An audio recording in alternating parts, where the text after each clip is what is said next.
Professor Xulu. Just please, if you could just share your thoughts about what we've just witnessed, not only in the past couple of weeks, but perhaps to just stretch back more than a century. Well, thank you very much, my sister, and good evening. You know, the African National Congress, as the president rightly says, is the oldest liberation movement in Africa. It has gone from 1912, when it was formed by a combination of traditional chiefs, plus the clergy, as well as the intelligentsia. It has gone through those phases, tried in the 20s to befriend the newly formed Communist Party of South Africa. That mission failed, tried to reach out to the mission stations. Most of these people that started the ANC had been educated in mission stations. So they had that background. That's why there was always this, they thought that because they were now also part of the Commonwealth, whatever it was called, if they have problems, they have to go to England, to London, and send deputations there. But as time went on, they discovered that that was not working.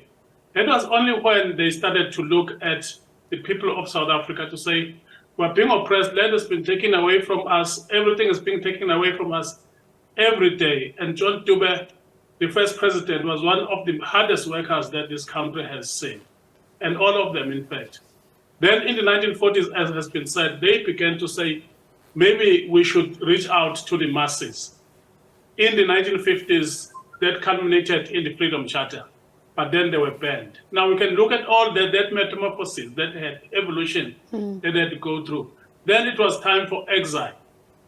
Exile is never easy for anybody. The first conference that they held in Morogoro in 1969 almost became disastrous because they could not agree on things, and Oliver Tambo even wanted to leave the conference because they were not agreeing, but eventually they had to stick to the liberation narrative, to the liberation struggle that they were there for. And then they were boosted by the arrival of the youth of 1976. That was a turning point altogether. And then from there, it became possible to liberate South Africa. But then they had four pillars, which was exile, the armed struggle, underground, as well as mass mobilization. Mass mobilization, we really saw lots of it in the 1980s.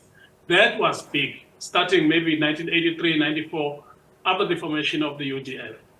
That helped the ANC in exile to be able to be in touch with the masses of the people inside the country.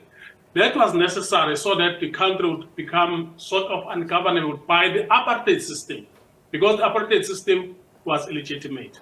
That's why eventually the apartheid system had to give in, especially with the fall of some of their supporters. And then we then entered the era of negotiations and the democratic state. Now, even now, in democracy, the entirety of the script that rules South Africa today, liberation script, the governance script, and everything, belongs to the ANC. If you listen to anybody else, they are just versions of what the ANC has been doing and the ANC is doing. So, as a result of this 111 years old, they are comparable to all political parties like the Conservative Party in the UK or Republicans in America, which revolved around the 1850s. You need a long time to form a political party. And you need to go through lots of trials of this and that. They have been able to pass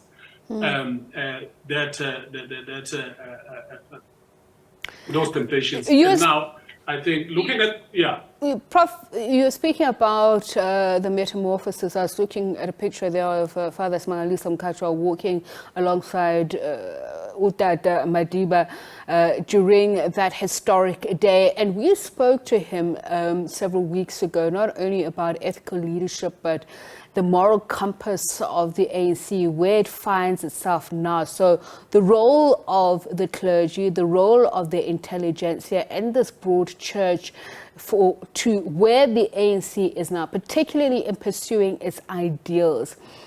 Has it changed drastically? Well, Oliver Tambo always said that there's a difference between waging an armed struggle and running a country.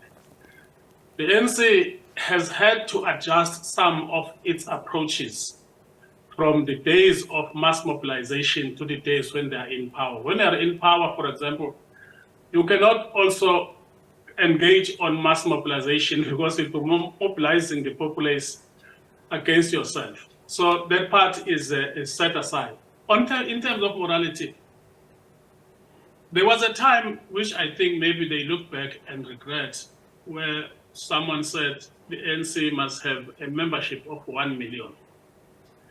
Now, there has never been a political party of quality, of any quality, that would want to have a membership of 1 million people. Why? Because if you have 1 million people, when do they go through the policy documents and discuss them and understand them, and each one of them is able then to go and explain those policy documents to others who are not members? So I think that was a mistake, because then they began to have everybody just coming in without understanding what they call umhabolo and understanding the history of the ANC and its character. I think, but looking at what happened starting today, and in fact at the closure of the conference, semi-closure of the conference in December, I think they are turning the corner. They will become once more engaging to the clergy, to the intelligentsia, to educated Africans, to qualified people, and get those qualified people to run municipalities, to run government departments, because some of the problems that have come out in the past couple of years, maybe let me say 10, 15, was this juncture between the origins of the ANC and what the ANC looks at itself as today. But that means now, I think when I look today, they started a conference using 4IR resources, and I said, wow, this is big and this is good. And it seems to be going out very well. You can see now they're always ahead in their thinking. So maybe we'll see more working with church institutions, civil society, working with academia.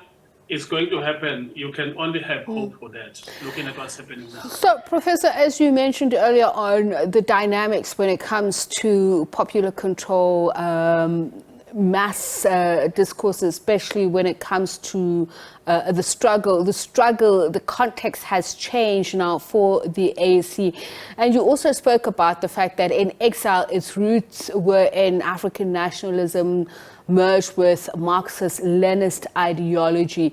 Has it strayed very far from those intellectual traditions? And how has that impacted on the ideal of Uhuru, this utopia that many say we were sold? Well, thanks my sister for that question. Let me start by saying that I don't think that the ANC, look, in the beginning of Exile, it was not many people. The numbers only started going up after 1976. And they were scattered all over, and some of them did not know sometimes even where the wife was at some stage.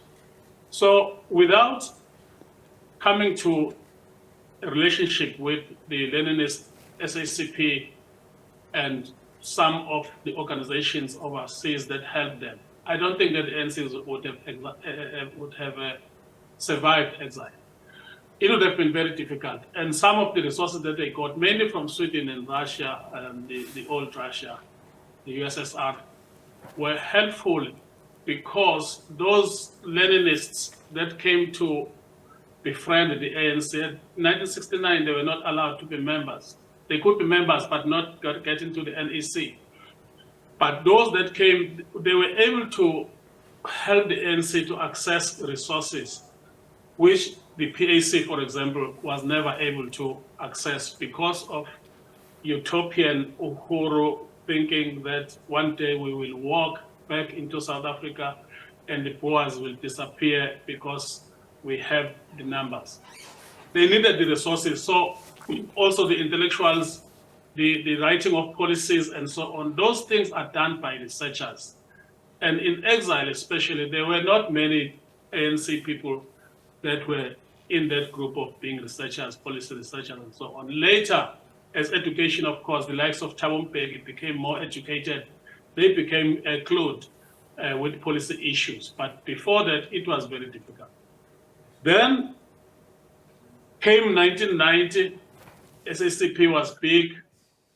Came 1994, SACP was big. Those relations with the trade union movement were very, very strong. In fact, throughout the 1980s, those relations were very, very strong. In 1996, you will remember GEAR. GEAR is what, for the first time, made COSATU and the SACP to be a little bit uneasy with the ANC, because they thought that the ANC was now moving in the direction of liberal economics, liberal politics, and were aligning themselves to the liberal economies of the time, which of course were striving in many countries of the world. Problem with liberal economics is that it does not lead to mass employment and so on, and that is what the SACP and COSATU feared. And after that, you'll remember the dynamics of the Thabo Mbeki versus Jacob Zuma. It was all about who controls the internal masses.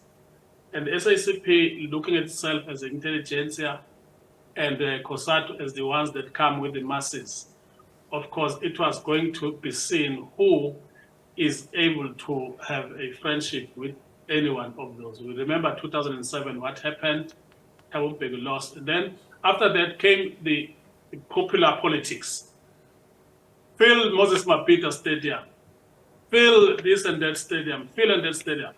That is good for the eye and every other thing, but serious political parties don't go to big stadiums anymore in the 21st century. You don't go there because there are many other ways of communicating, social media and so on, software. The 4IR revolution has made it very easy to communicate. That is why, and I'm laughing now because on Sunday, they are going to a 15-seater stadium in Bloemfontein. I think they understand that trying to fill up a big stadium, a 50,000-seater stadium, does not belong in the modern era anymore.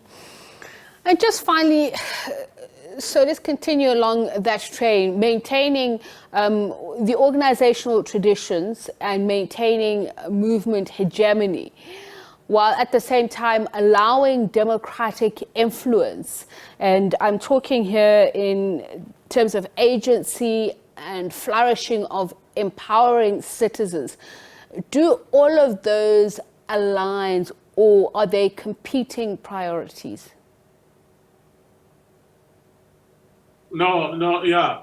You see, the context of this January 8th statement since 1995 is that the ANC is in power. So it does not have the luxury of being careless and pleasing everyone left, right, and center. It has got what they call central democratic centralism internally among itself. That's why they say once they've agreed on a point, you cannot then differ with what has been agreed in a committee or anything in public after that. On the other side, when, especially starting from the Thabo Mbeki era, we began to see what is called participatory democracy. Lots of going out by government to reach out to communities, Izimbizo, for example, which were found everywhere all the time. And people were able to stand up and ask questions to political leaders in government about programs, especially developmental programs and so on. That was good. It came along, in fact, until just before COVID-19. But the ANC will have to go back to that. And they will have also to strengthen the SOEs. They will have to look at the quality of education that we release. They will have to embrace the fourth industrial revolution. The biggest discussion that must go on, I think, analytically speaking, must be about economic recovery and make sure that economic recovery consists of inclusivity. We need to see more Black people becoming active in the economy of the country. This exclusion is hurting the building of a new nation, which the ANC has been trying to do since 1912. And therefore, there are, on the side of the ANC in government, and they've set this tone for everybody. Since 1994, everyone reads their script and they say, maybe I can do this, maybe I can do this better, and so on and so on. But infrastructure investment is also going to be key to ensuring that going forward, the country recovers. In terms of getting the citizens involved, participatory democracy in a developmental state is already there. It's just a matter of activating the mechanisms. We remember that whenever Parliament, for example, is about to enact a law of some sort, they hold consultations with the public. It used to be big during the Thabo Mbeki era. It must be big again, because then the public is able to, the stakeholders, universities, academic institutions, researchers, and everybody, civil society, is able to make an input in any legislation that will have an impact on society. That needs to be strengthened. They must also look at local government. I think local government has been characterized by failures based on maybe a lot of people that are not adequately qualified. But when you go out to meet with people, don't go there with 20 musicians who will sing for 90% of the time, and then only the mayor speaks after that. Allow the citizens to ask questions, to engage you without feeling intimidated. And I think that's an apt note to leave it on. Thank you so much for your time and the insights. Historian and political analyst Professor Musa Khulekani Xulu speaking to us about the 111th anniversary of the founding of the ANC, the celebrations occurring in Bloemfontein.